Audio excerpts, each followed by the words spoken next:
इथून बसून करावं लागतं सगळं सकाळपासून नियोजन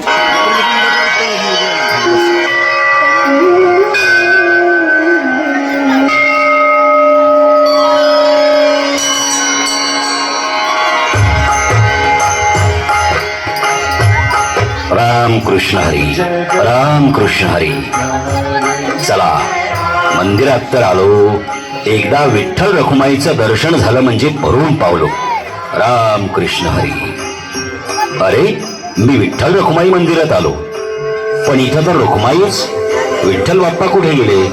इथं तर दिसत नाहीत. चला रखुमाई दिसते, रखुमाईच्या पाया पडू. तिच्या पायावर डोकं ठेवलं म्हणजे विठ्ठल भेटल्यासारखंच आहे ना.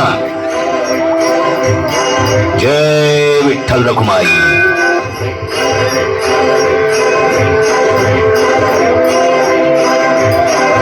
हे रखुमाई, या भोळ्या भक्तावर कृपा असू दे माई. रखुमाई, अगं विठ्ठल कुठे दिसत नाही. मी सगळीकडे पाहिलं, कोणीच नाही. कुठे गेले विठ्ठल बाप्पा? कुठे कुठे गेला म्हणजे? उभा नाही का माझ्या उजव्या अंगाला? अगं रखुमाई, मी सगळीकडे शोधलं, कुठेच दिसत नाहीत विठ्ठल बाप्पा. नाकासमोर बघण्यात जन्म गेला, बाजूचं मला कधी दिसलंच नाही. दगडासारखी झाले म्या, इकडचं तिकडं जरा होत नाही. कधी येतो, कधी कुठं जातो, काय करतो, मला काय बी माहित नाही. खांद्याला खांदा भिडवून नेहमी बाजूला असेल विठू, म्हणून मी पण बावळत उभी राहते. आषाढी कार्तिकेला इतके लोक येतात, मला कधीच कसं कोणी सांगितलं नाही. आज हा विठू नक्कीच जातो कुठं, शोधच घेऊया.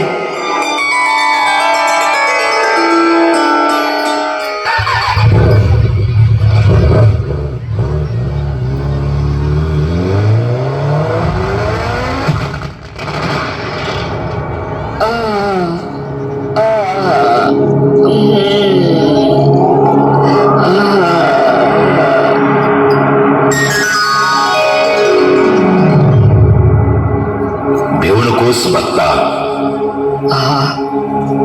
छान वाटलं. कोण आहात आपण? मला बरं वाटायला लागलं. कोणी वाचवलं मला? कोण आहात आपण? वाहन सावकाश चालवारे, जीवन अमूल्य आहे, जपा त्याला.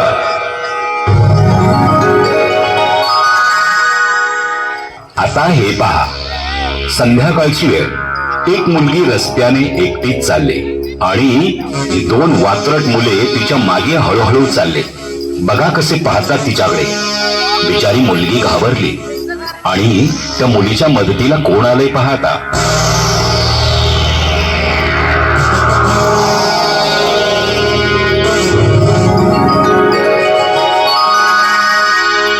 घाबरू नकोस मुली, मी आहे.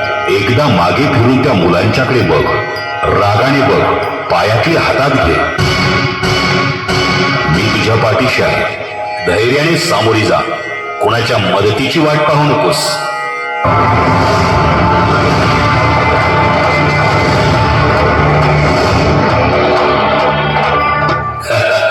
गेले, पळून गेले, घाबरून गेले. भक्तांनो, सत्याच्या वाटेवर चालणाऱ्याला कधी देव एकटं सोडत नाही. त्यासाठी सत्याचं आचरण करा.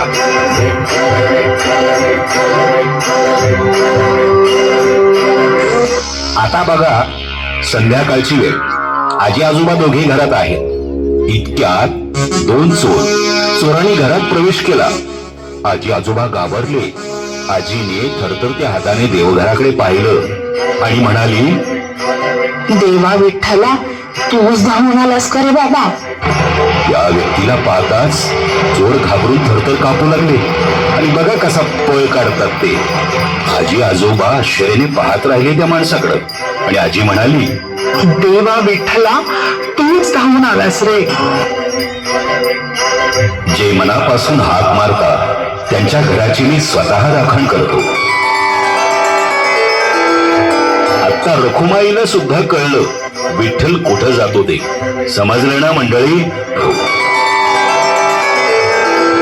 जे मनापासून हाक मारतात त्यांच्या घराची मी स्वतः राखण करतो.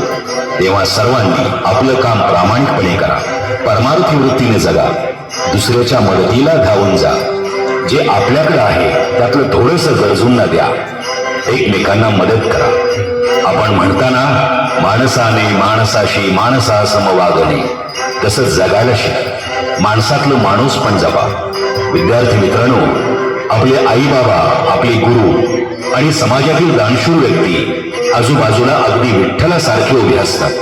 फक्त ओळखायला शिका, शुद्ध आचरण ठेवा आणि जगा. आयुष्य सुंदर घडेल.